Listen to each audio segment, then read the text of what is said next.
Presidente Boric, muchas gracias por esta entrevista con Infobae. En sus últimos minutos en Buenos Aires, en su primer viaje presidencial. Está cerca de cumplir su primer mes como presidente, es el presidente más joven de la historia de su país, uno de los más jóvenes de la historia de América Latina. ¿Está disfrutando estos primeros días como presidente o está sufriendo más? Es un proceso de aprendizaje permanente, de desafíos que no paran. Un presidente de una república amiga me dijo que ser presidente en el siglo XXI es estar permanentemente administrando crisis. Y el problema es que si uno se dedica a administrar crisis, pierde el rumbo. Entonces también es muy importante, a la vez que uno administra la coyuntura, tener muy claro hacia dónde quiere ir. Y yo he tratado de preocuparme, de no ser un opinador de la coyuntura, sino más bien un presidente que esté pensando en cómo enfocar el barco hacia el puerto a donde vamos. Eso no es fácil, seguramente traerá dificultades en términos de encuestas de opinión y cosas así, pero yo creo que es lo correcto pensar en el largo plazo más que solo en la próxima ola. ¿Puede dormir bien?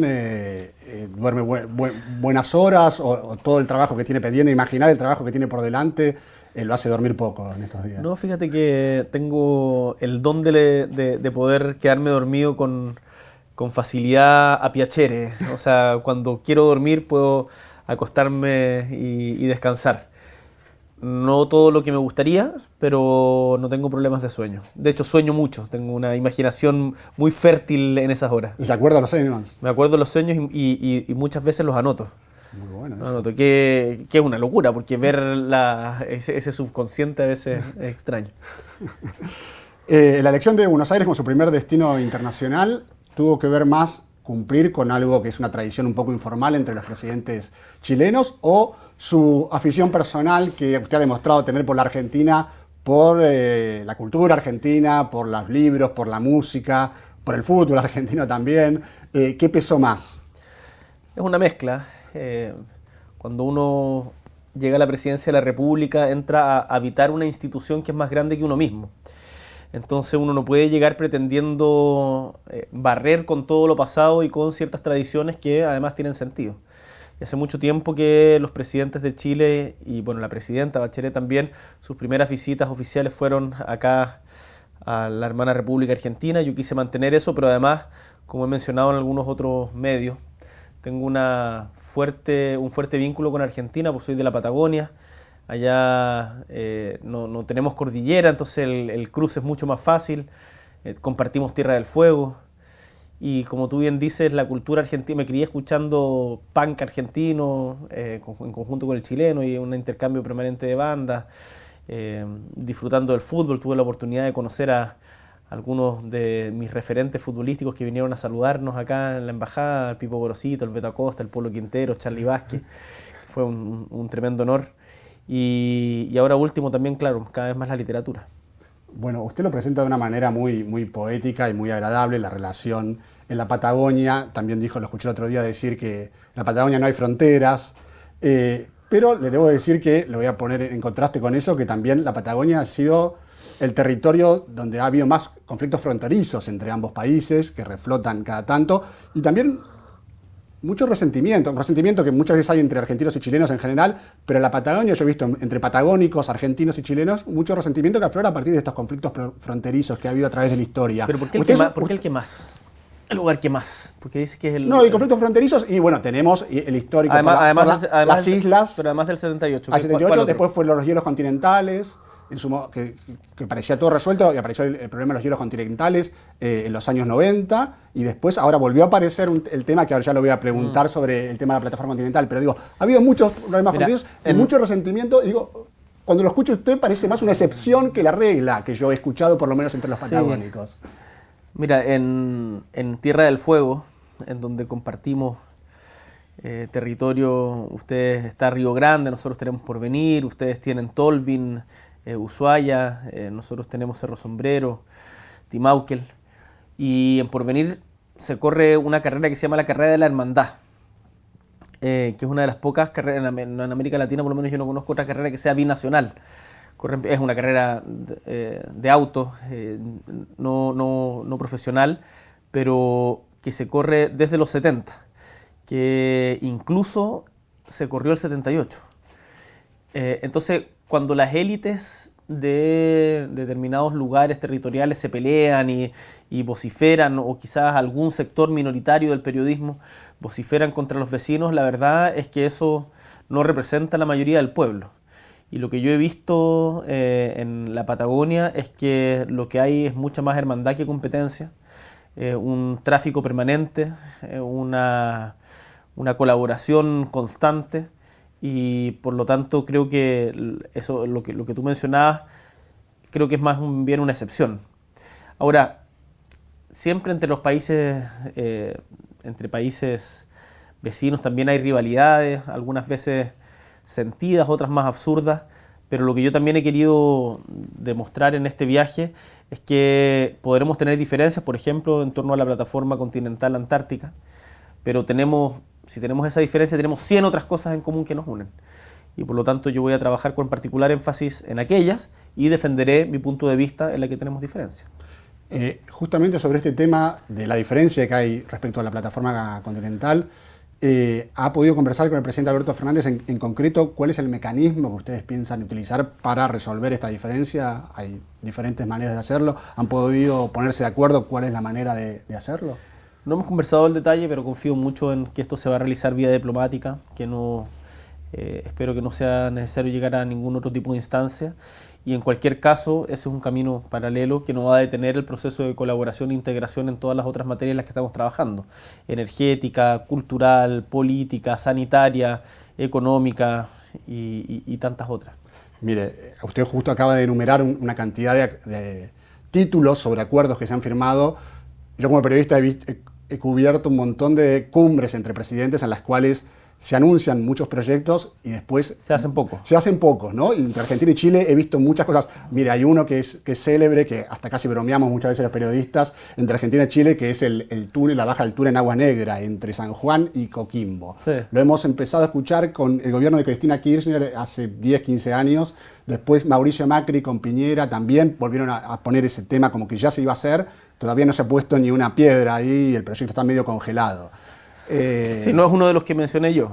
No cree que se vaya a avanzar ahora tampoco. No con sé, ese proyecto. lo vamos a estudiar. En particular, ese tenía financiamiento del BID.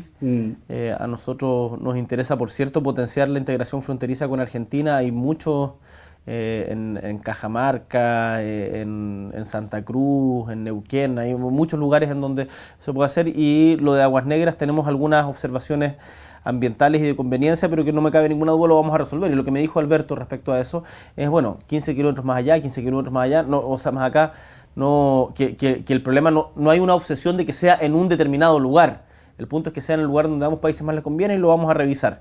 Ahora, ¿qué es lo concreto? ¿Qué es lo que está sucediendo? Si usted tuviese que decir, bueno, estas dos cosas van a avanzar rápidamente entre Argentina y Chile. El corredor bioceánico.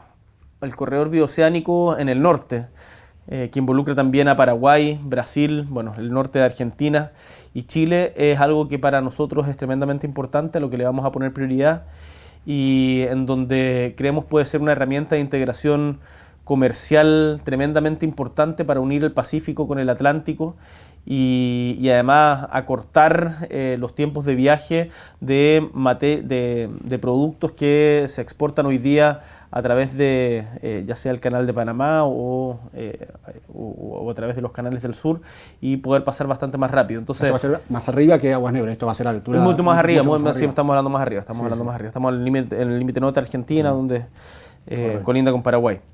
O sea, con Brasil. Entonces vamos a trabajar, eso yo diría que tiene que estar firme. Yo espero ir a Paraguay durante el segundo semestre de este año, en donde veamos el tema de la construcción sobre el río Paraguay, y ojalá a la brevedad poder estar inaugurando este paso que va a beneficiar mucho a todas estas regiones.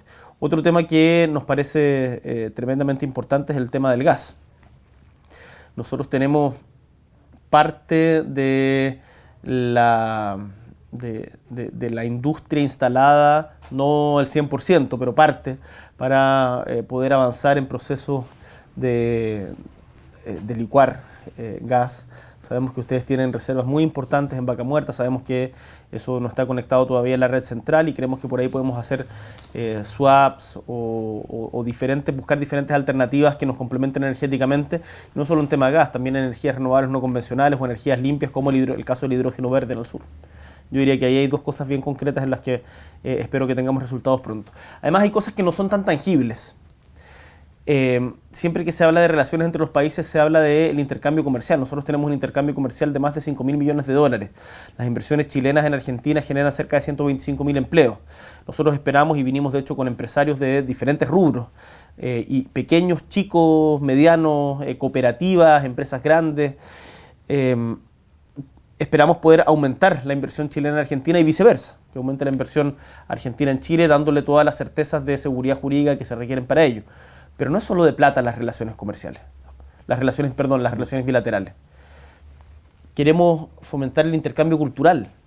Tenemos una cultura compartida hace mucho tiempo, de la cual hemos bebido recíprocamente y en donde las nuevas expresiones del arte, hoy día estuvimos en el Museo de Bellas Artes argentino, pero además ayer tuvimos un show en donde hubieron desde música, desde la nueva canción latinoamericana hasta rap, pasando por un cantante de diversidades de género. Entonces tenemos mucho más donde curtirnos y cultivarnos. Con respecto a las posibilidades de inversiones, lamentablemente lo que fue noticia en los últimos años fue el retiro de algunas inversiones chilenas en Argentina, bastante conocidas. Pero compañero, no vea siempre la parte negativa. El último año, eso es cierto hasta cierto periodo, pero el último año las inversiones, el intercambio comercial entre Chile y Argentina aumentó en cerca de un 30%, el último año. Entonces, yo espero que logremos consolidar ese dato y que las inversiones de aquí en adelante se puedan consolidar y que ambos países seamos capaces de darle seguridad jurídica a los inversionistas para que sea efectivamente atractivo invertir en cada uno de nuestros países.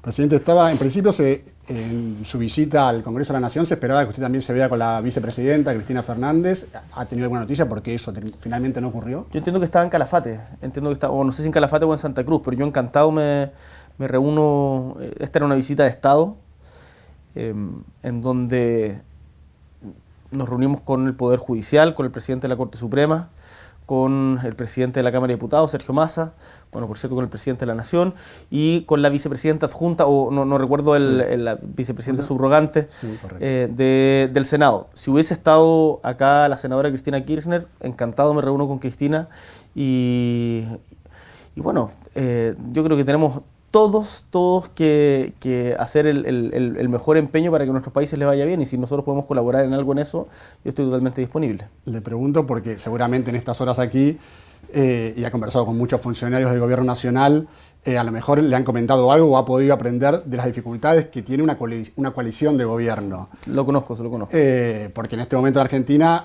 desde el comienzo de este gobierno ha sido muy difícil la relación entre el presidente y su vicepresidenta. En este momento directamente no se hablan. No sé si le han dado algún consejo. Usted también va a gobernar en una coalición en la cual hay diferencias marcadas que han sido públicas muchas veces. ¿Teme que tenga dificultades semejantes a la Argentina y trata de aprender algo de lo que está pasando en la Argentina? Mira, tenemos un montón de dificultades. Efectivamente tenemos tradiciones políticas que no son iguales y que durante mucho tiempo estuvimos en confrontación. Por lo tanto, tenemos mucho que aprender de esa habilidad y manejo que también ha tenido históricamente el peronismo para reunir diferentes visiones dentro de un mismo cuerpo y poder sacar adelante las cosas.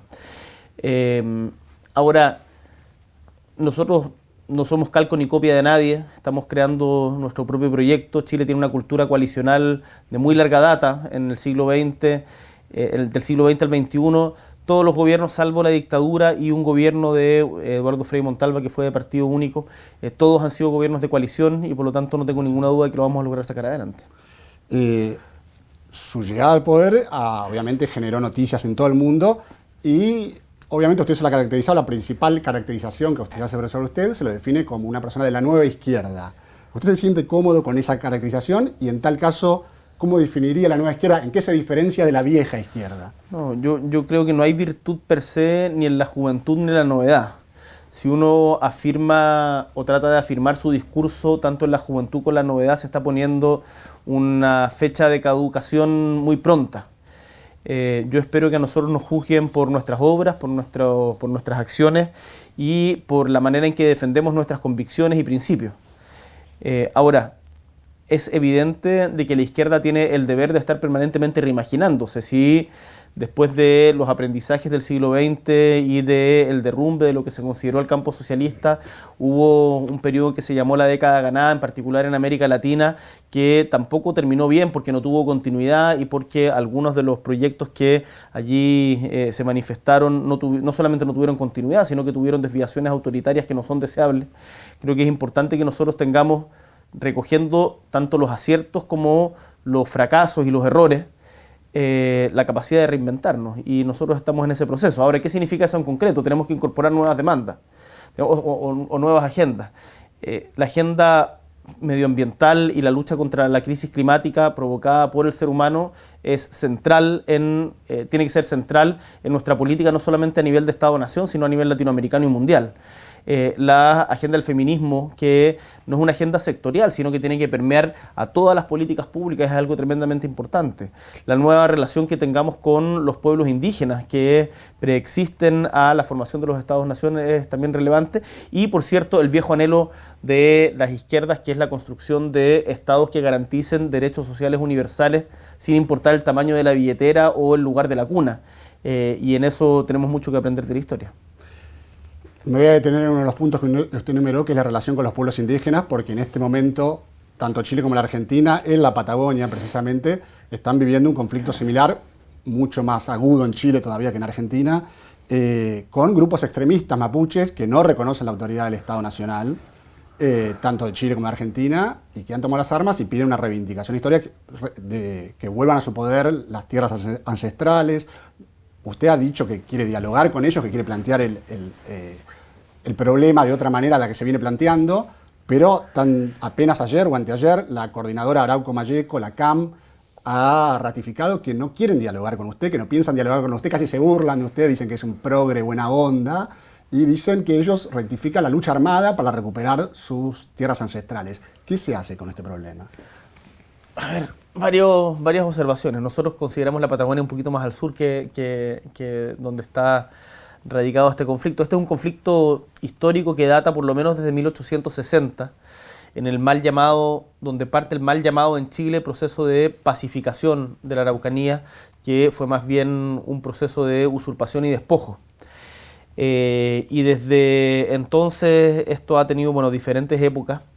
Desde los años 90 viene incrementándose justamente la violencia, y hay algunos que pretenden verlo solamente desde una perspectiva de orden público o delincuencia y violencia. La falta de orden público, la delincuencia y la violencia son derivadas de un conflicto histórico y político mucho más profundo, que es la relación entre un Estado y un pueblo que tiene derecho a existir como tal, con todo lo que eso significa, no solamente desde una perspectiva paternalista turística. Y por lo tanto nosotros aspiramos a avanzar como lo han hecho otros países del globo, como por ejemplo Nueva Zelanda, Canadá o la misma Bolivia, en torno al reconocimiento constitucional de la existencia de una diversidad de pueblos al interior de nuestro país, y además el derecho a la autodeterminación. Y eso no es lo mismo que secesión, como algunos pretenden decir y desinformar. Lo conversé largamente con Jacinta Ardern, por ejemplo, la primer ministra de Nueva Zelanda. Es posible ensayar otras alternativas. Ahora, esa reconstrucción de confianzas de algo que está tan dañado, evidentemente va a costar.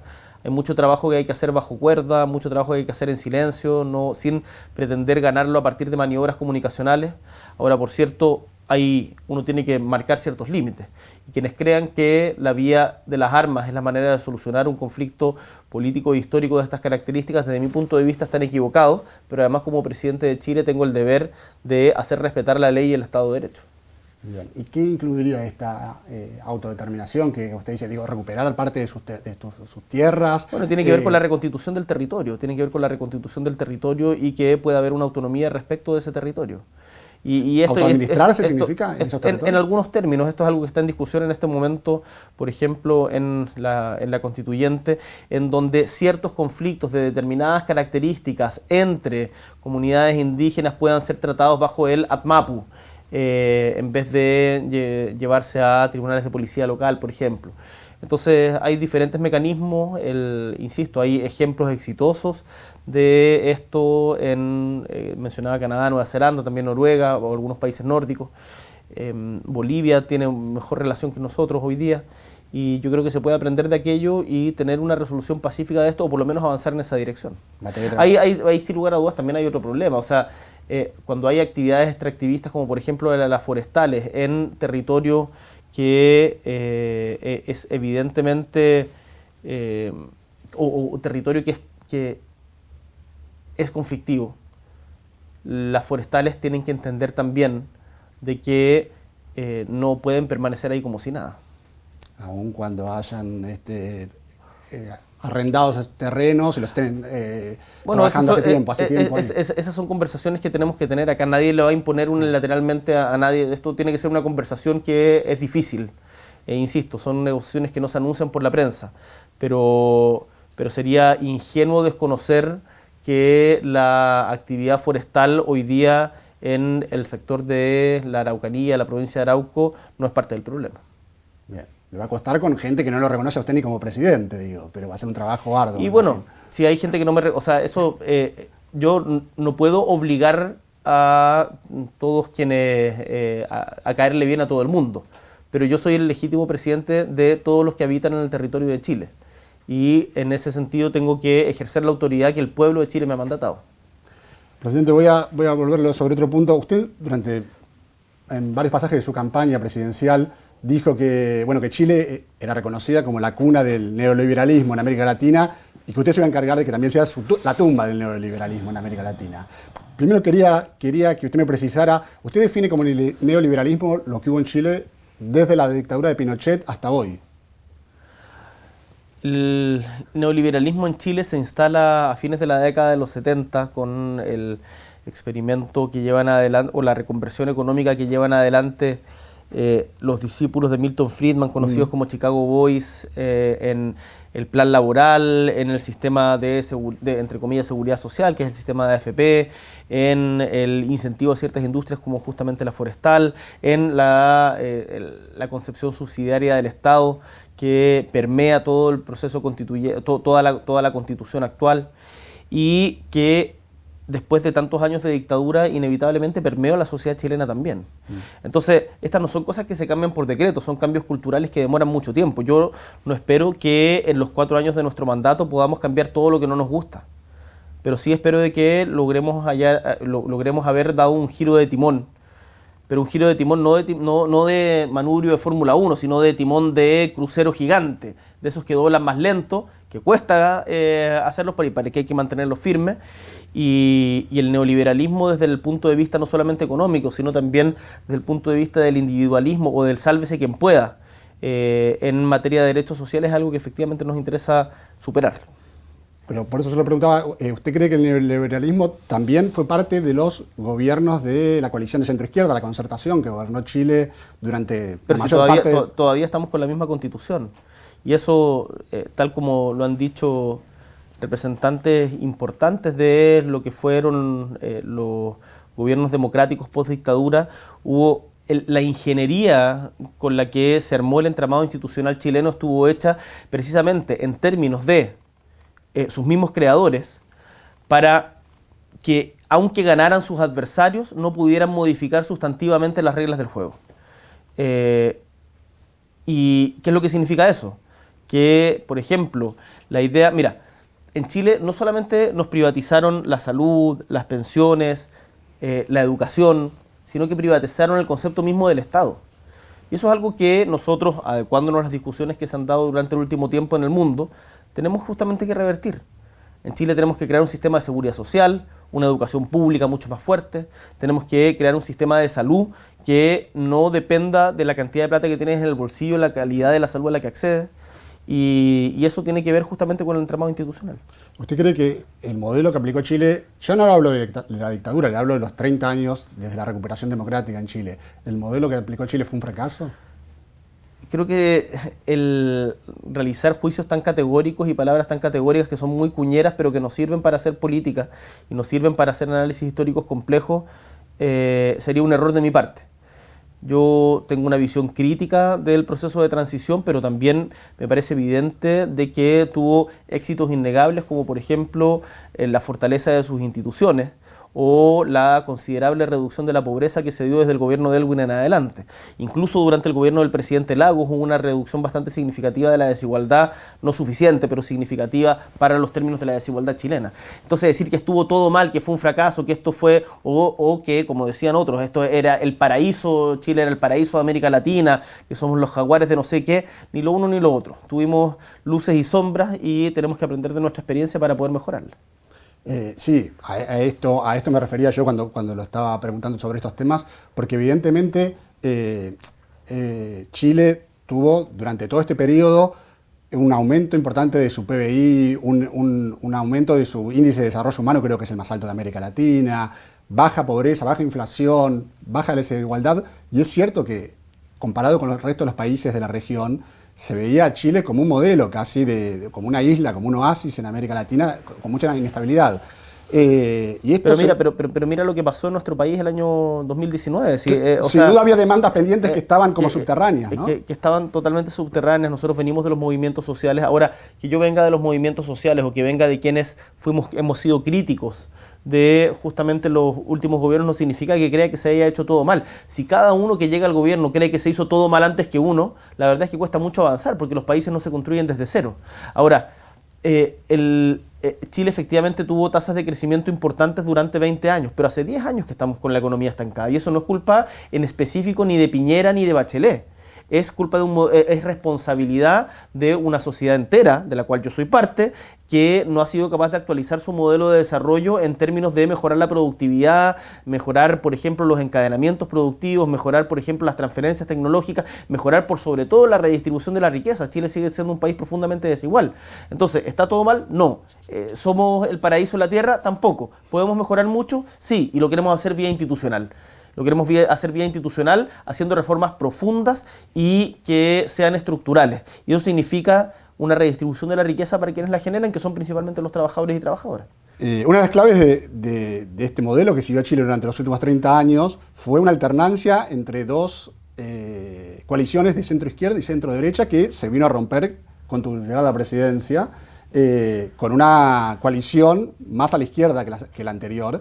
¿Crees que puede surgir a la su vez una coalición más a la derecha y esto llevar a Chile a una polarización, a una grieta que se está viendo en otros países y hasta ahora no se ha visto en Chile? Pero sí, la derecha que hubo en Chile durante mucho tiempo defendía a rajatabla a Pinochet.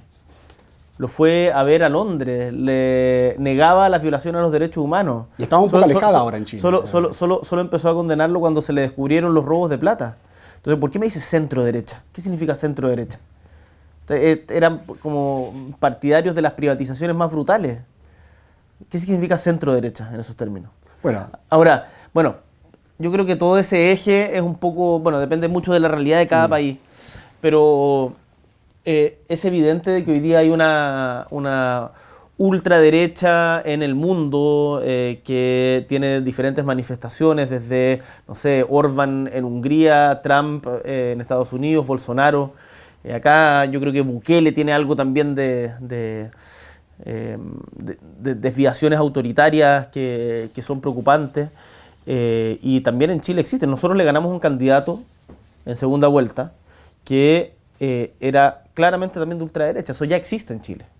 Y ha formado un partido que se llama Republicanos, que tiene representación en el Congreso, lo que pasó con Vox en España.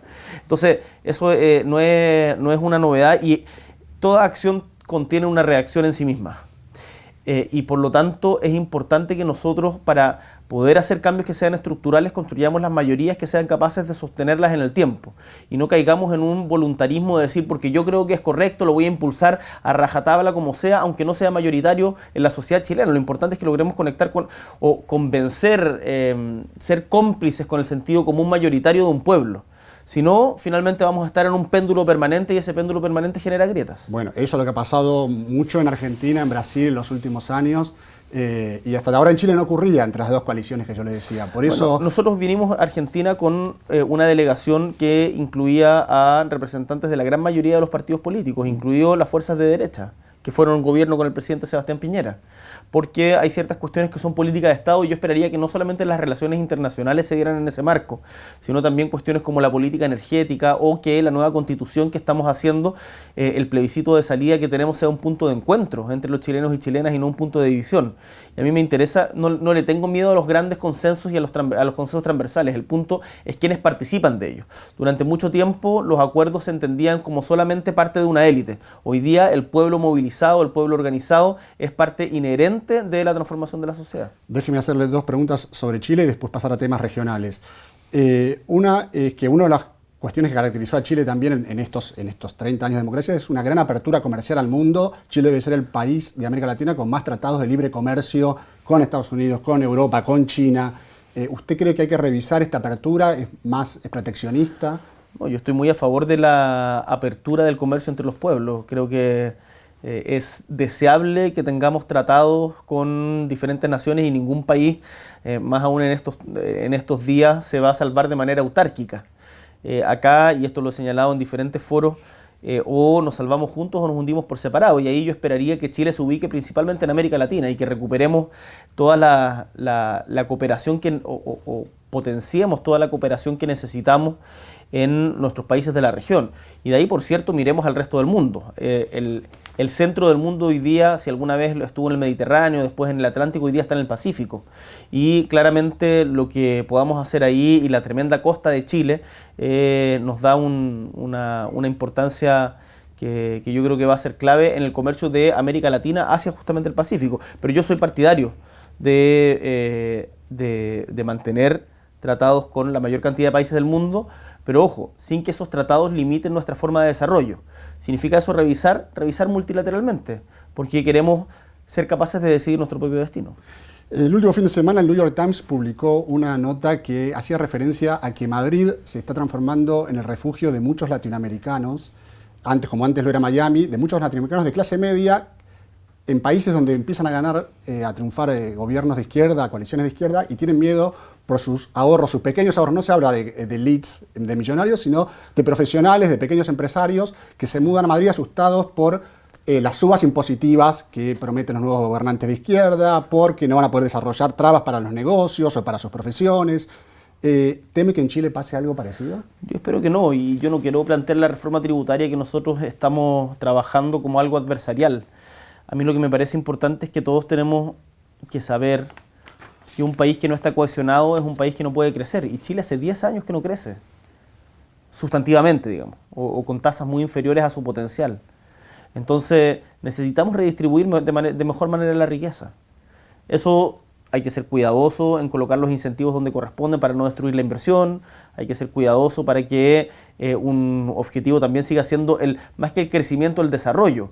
Porque también hay muchos momentos en que hay algunos que crecen mucho, pero otros que crecen nada y los promedios esconden desigualdades muy grandes. Chile es un país muy desigual y eso es algo que queremos mejorar. Pero yo no le diría a nadie que le vamos a quitar sus ahorros, no estamos en esa parada. Estamos en redistribuir mejor y en eso los sectores más pudientes de la sociedad tienen que hacer una contribución mayor.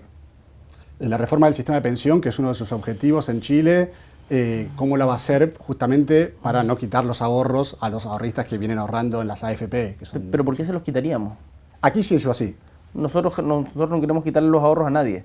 Lo que han ahorrado durante toda su vida los trabajadores es de ellos y eso se va a mantener así.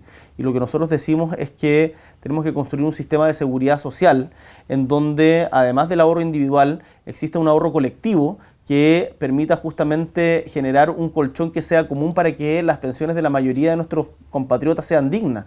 Hoy día el promedio de las pensiones en Chile alcanza cerca del 40% del salario. Por lo tanto, muchos, yo diría la mayoría de las personas que llegan a edad de jubilación terminan en condiciones indignas de vida. Eso no lo vamos a solucionar con un sálvese quien pueda. No lo vamos a solucionar diciendo solamente ahorre más. Tenemos que generar también un fondo común. Y eso es lo que nosotros estamos impulsando, respetando, y esto quiero ser muy claro, el 100% de los ahorros que tienen los trabajadores en sus cuentas. Presidente, usted ha dicho que respecto a su política internacional que quiere volver a basarla en que Chile es parte de América Latina y fortalecer desde ahí el bloque regional. Durante su campaña fue muy claro en tomar distancia, a diferencia de otros líderes de la izquierda latinoamericana, en tomar distancia de Nicolás Maduro, de Daniel Ortega, de Cuba. Pero déjeme decirle que ayer en la conferencia de prensa de la Casa Rosada pareció dar un paso atrás cuando usted dijo que le preguntaban mucho sobre eso y no le preguntaban tanto por las violaciones a los derechos humanos que hay en su país, en Chile o en Colombia.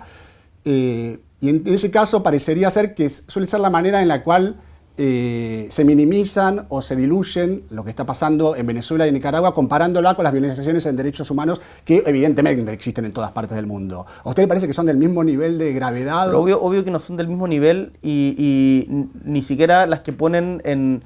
O sea, ninguna es del mismo nivel que otra, si son realidades totalmente distintas. ¿Y cuál es más grave para usted? Pero es que ese... O sea, ¿quieres que te haga como un ranking de violaciones a los derechos humanos? Me parece que las de Sudán del Sur son terribles. No, bueno, en América Latina, estamos hablando, nuestro bloque regional es América Latina. Me parece que la ocupación del pueblo palestino por parte del Estado de Israel, vulnerando los tratados internacionales, es terrible. Me parece que la represión que hay en Nicaragua a los opositores al régimen de Ortega es absolutamente inaceptable. Me parece que el éxodo de 6 millones de venezolanos es una tragedia a nivel continental y mundial. Pero ¿por qué cuál es la lógica de decir como esta es más grave que otra? Para ver si como cuán de izquierda soy y situarme en una cuestión. Yo creo que esa le hace muy mal a la causa de los derechos humanos. La causa de los derechos humanos y parte de su gracia es que es universal. Y por lo tanto no puede abanderizarse según los colores del gobierno que las vulnere. Y ahí esa es una cuestión que a mí por lo menos veo con irritación como en cada país se trata de utilizar las crisis de derechos humanos de otros países para hacer política interna. Y finalmente pareciera que le importa un carajo el compañero dirigente estudiantil que está sufriendo en una cárcel en Nicaragua.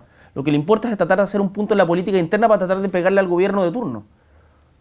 Ese no es mi tema. Yo voy a defender los derechos humanos en todo lugar, en todo país y sin importar el color del gobierno que nos vulnere. Está perfecto. Ahora, ¿usted cree que, tanto Chile como Colombia, nadie dudaría que son democracias donde hay Estado de Derecho y donde pueden ocurrir violaciones a los derechos humanos que deben ser investigadas, repudiadas e investigadas? Ahora, ¿usted cree que en Venezuela, en Nicaragua, hay una democracia, hay Estado de Derecho? Mira, a mí me parece, y es que lo he dicho públicamente muchas veces, no sé hacia dónde apunta tu pregunta, me parece que las elecciones, las últimas elecciones en Nicaragua no cumplen ningún estándar democrático. ¿Y en Venezuela?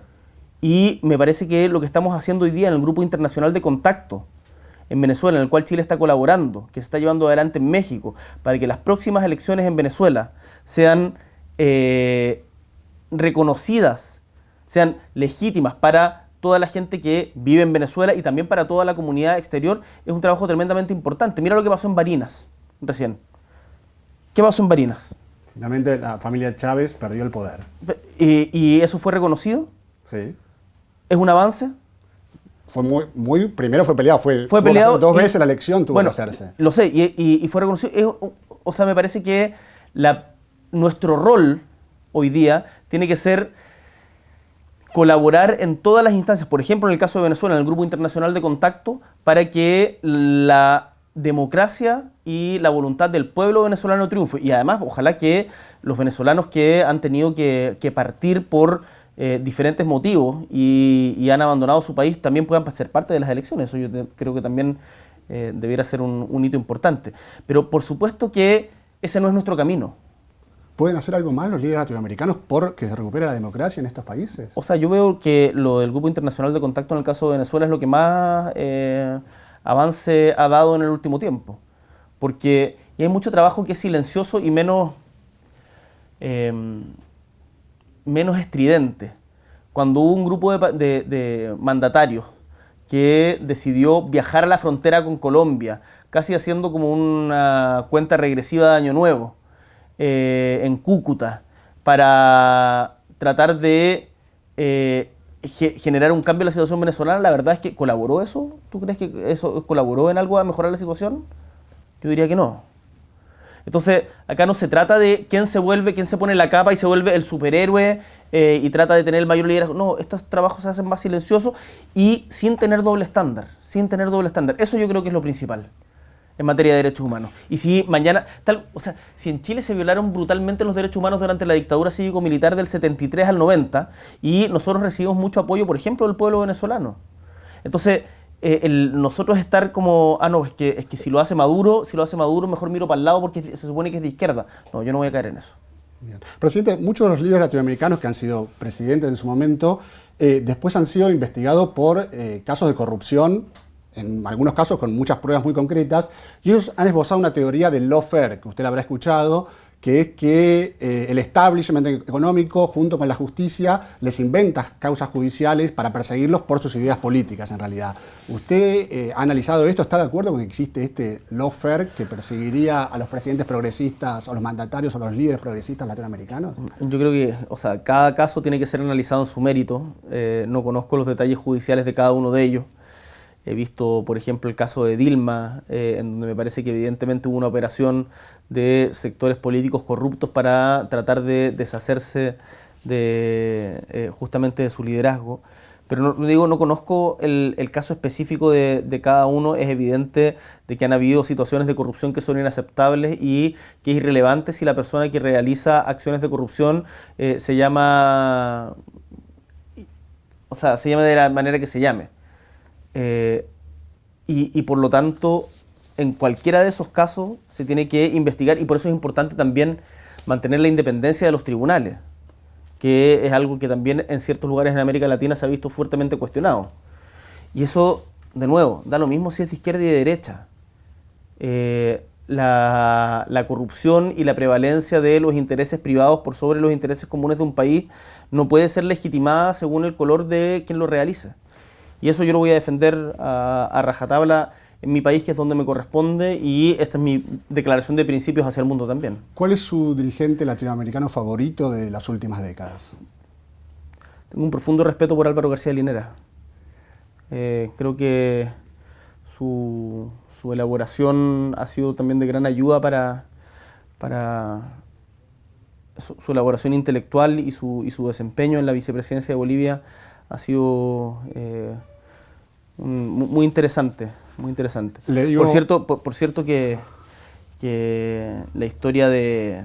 Y después uno puede rescatar, es que el problema de esas preguntas es que te obligan a hacer juicios muy categóricos respecto de personas que tienen luces y sombras. Y muchas veces como presidente hay que tomar juicios categóricos, ¿sabes? Sí, yo he tomado varios acá en esta entrevista. Pero yo sé también, por experiencia, de las polémicas a las que se prestan. Entonces, muchas veces el diálogo de polémicas o de cuñas no termina colaborando a la profundidad del debate. Entonces, te respondo de esa manera. Está muy bien. Le voy a dar 3 nombres y aunque tráteme de dar la definición más concreta que usted pueda. 3 nombres de líderes mundiales en este caso. De Joe Biden, ¿qué podría decir? Me parece tremendamente interesante lo que está haciendo en materia de impuestos globales. Creo que esa es una agenda a la cual desde América Latina debiéramos concordar una posición común. Tuve la oportunidad de conversar con él. Una de las cosas que yo tengo absolutamente claro es que Chile no se va a subordinar a ninguna potencia, y por lo tanto vamos a llevar adelante una política de autonomía en materia de alianzas internacionales que la vamos a defender. Ahora, es evidente que ha tenido un montón de problemas, y cuando uno ve el carácter en lo que ha devenido el Partido Republicano de Trump, me imagino que debe ser muy difícil. Xi Jinping. Mira, yo tuve una polémica cuando era diputado con el embajador de China en Chile a propósito del caso de Hong Kong, porque cuestionó el viaje de unos diputados chilenos. Y yo dije, por ningún motivo no me parece aceptable de que un embajador de otro país cuestione las opiniones de parlamentarios nacionales. Ahora, yo creo que a China no conozco a Xi Jinping personalmente, hemos tenido un intercambio solamente epistolar por ahora, pero a China tenemos que tratar de leerlo en dimensión histórica más larga, que es mucho más larga que la nuestra. Nosotros estamos muy acostumbrados, hemos sido criados en un decálogo occidental que omite completamente el Oriente. A China la empezamos a conocer como desde la invasión de Manchuria, en 1930, y antes no sabíamos casi nada.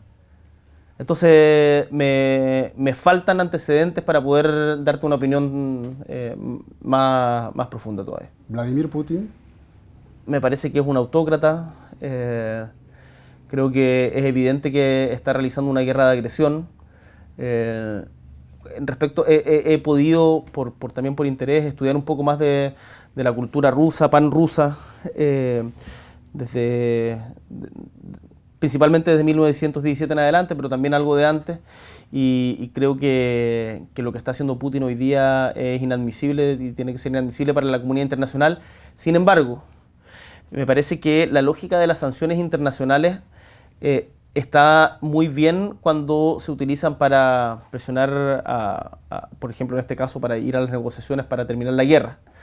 Pero cuando se termina perjudicando a todo un pueblo por las decisiones de unos pocos gobernantes, creo que también tenemos que ser capaces de revisarlas y que no son el mejor camino. Justamente le iba a preguntar, hay varios países que ya están pidiendo que se enjuicie a Putin por crímenes de guerra. Bueno, lo que vimos hace poco... ¿Ha visto las imágenes de Bucha? Las imágenes de Bucha, los bombardeos en Mariupol... son absolutamente inaceptables, y esos antecedentes, por cierto, que se tienen que presentar en su momento frente a la Corte Penal Internacional, y ahí serán los tribunales internacionales los que tendrán que decir. Yo no soy juez, pero no tengo ninguna duda de que eso se tiene que investigar. Hay una idea incluso de quitar a Rusia del Comité de Derechos Humanos de las Naciones Unidas. ¿Chile cómo votaría en ese caso? No, tengo que estudiarlo en detalle, no voy a anticipar, lo conversaremos con nuestra Cancillería. Perfecto. Para ir terminando, le voy a preguntar, le voy a llevar a unas noticias de las últimas horas en Chile. He visto 3 encuestas coincidentes de las últimas horas de CADEM, Pulso Ciudadano y Feedback. ¿De los últimos días? De los últimos días, de este último fin de semana, que, a ver, le voy a consultar, marcan 2 cosas que son de su interés, por supuesto. Una es un salto grande en el rechazo a su gestión. En las primeras semanas de gestión, como 15 puntos en el rechazo a la gestión de su gobierno en las primeras semanas. ¿Usted cómo lee estas encuestas y qué siente cuando ve esto? Sobre eso en particular, yo me imagino que cuando uno empieza a tomar posicionamiento respecto de ciertos temas, uno no puede ser monedita de oro y gustarle a todo el mundo. Y yo no voy a gobernar pensando en la encuesta de la semana siguiente. Creo que es muy importante que como presidente de la República pueda ver más allá de la coyuntura y discutir con todo y conversar con todos los sectores cuál es el bien común, incluso en que eso sea impopular en un momento determinado. Por lo tanto, claro, uno siempre preferiría que las encuestas den los mejores resultados posibles, pero no es algo que me genere particular angustia el tema de las encuestas de popularidad de una foto determinada. Habrá que ver las tendencias y finalmente esto se evaluará en el largo plazo. Respecto a la Convención Constitucional. La otra que le iba a preguntar, porque también estas encuestas muestran que, por primera vez, muestran que podría rechazarse la nueva Constitución en el plebiscito de salida que usted mencionaba. Eso porque además estamos a 3 meses, el plebiscito de salida va a ser el 4 de septiembre. A nuestra gestión le quedan 4 años. Entonces tenemos un plebiscito que está mucho más cerca. Y por supuesto que creo que tenemos que tomar nota quienes apoyamos el proceso constituyente y que queremos tener una nueva constitución por primera vez democrática, paritaria, con participación de los pueblos originarios, y que finalmente bueno, yo creo que ya en la práctica caducó la constitución de la dictadura. Tenemos que tomarlo como preocupación, y yo aspiro y vamos a colaborar en el sentido de que el plebiscito de salida sea un punto de encuentro y no de división. Así que, ¿qué pasaría si es rechazada la Constitución? Hay una discusión en curso. Hoy día no hay... la reforma constitucional que dio paso al proceso constituyente es muy clara, pero yo creo que sería una muy mala noticia para Chile. Y por lo tanto, prefiero no ponerme en el escenario de que se rechace, sino hacer todo lo posible para generar el consenso suficiente para que se apruebe y además por ojalá una amplia mayoría. Presidente, dicen que todos los mandatarios son recordados por una o dos cosas, más allá de todo lo que hagan, quedan marcados por una o dos cosas. ¿Por qué una o dos cosas concretas usted quisiera que se recuerde su gestión? Es muy pronto para decirlo, como la obsesión de cómo uno va a pasar a la historia llevando 3 semanas, creo que pregúntamelo en el tercer año. Te doy una entrevista ahí más tarde, pero ahora hay que calmar esa ansiedad de carne de estatua. Y le hago el mandato en Chile hoy es de 4 años sin posibilidad de reelección, es diferente a como es en Argentina y en otros países. ¿A usted le parece que es suficiente 4 años? ¿Le gustaría que esto se reforme en la Constitución, por ejemplo? Mira, en ciencia política esto es muy discutido. Siempre se habla de 5 años con reelección o 6 años sin reelección. El caso de Chile es bien particular, siendo un sistema presidencialista de solo 4 años. Yo tiendo a pensar de que es deseable aumentar ese plazo, ya sea con una reelección o aumentando el mandato un par de años. Era más largo en Chile antes. Fue el de Eduardo Frei Ruiz Tagle, bueno, antes era 6 años, en el siglo XX en general. El de Elwin fue de 4 años. Y Bachelet y Piñera cada uno, que tuvieron 2 cada uno, fueron de 4 años, pero Lagos y Frei fueron de 6 años. Yo creo que hay que buscar un punto intermedio, pero en cualquier caso yo tengo muy claro que fui electo por un mandato de 4 años y creo que eso es lo que se tiene que aplicar para mí. La última ahora sí que es fundamental, ¿por quién va a hinchar en el Mundial de Qatar? Mira, todavía estoy en duelo. Esa terrible adicción a la esperanza que tenemos los chilenos de que hasta el último partido pensé que podíamos clasificar. Pero le deseo lo mejor a Argentina, no solamente por estar acá. Yo no sé por qué hay como un grupo de gente que es como muy anti-Messi.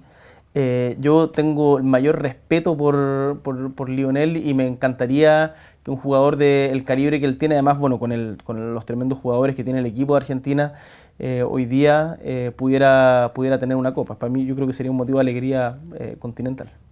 Muchas gracias, presidente, por estos minutos antes de su regreso a Chile y nos vemos la próxima, seguramente. Vale, un abrazo grande, que estén muy bien. Chao, chao.